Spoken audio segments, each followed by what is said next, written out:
Hi hello welcome back to అనుదాడి vlogs. ఇది egg curry కాదు, చామదుంపల పులుసు.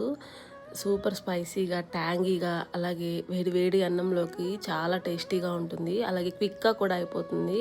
ట్రెడిషనల్ రెసిపీ ఎలా ప్రిపేర్ చేయాలో చూసేద్దాం. దీనికోసం చామదుంపలను బాయిల్ చేసుకొని తొక్క తీసి పక్కన పెట్టేసుకొని, ఒక కడాయిలో ఆయిల్ వేసుకొని, పసుపు వేసుకొని ఆ చామదుంపలను ఫ్రై చేసి పక్కన పెట్టేసుకోవాలి. అలాగే ఇంకో కడాయి తీసుకొని కొంచెం ఆయిల్ వేసుకొని ఆవాలు, మెంతులు, ఒక ఆనియన్, ఒక టొమాటో, కరివేపాకు, కొంచెం ఇంగువ యాడ్ చేయడం వల్ల పులుసు మరింత ఫ్లేవర్గా ఉంటుంది.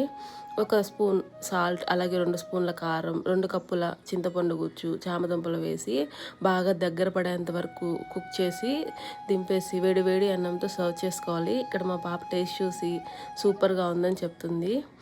ఈ ప్రాసెస్లో మీరు కూడా ట్రై చేసి ఎలా వచ్చిందో కామెంట్ చేయండి. వీడియో నచ్చినట్లయితే లైక్ చేయండి, షేర్ చేయండి, సబ్స్క్రైబ్ చేసుకోవడం మర్చిపోవద్దు. Thank you.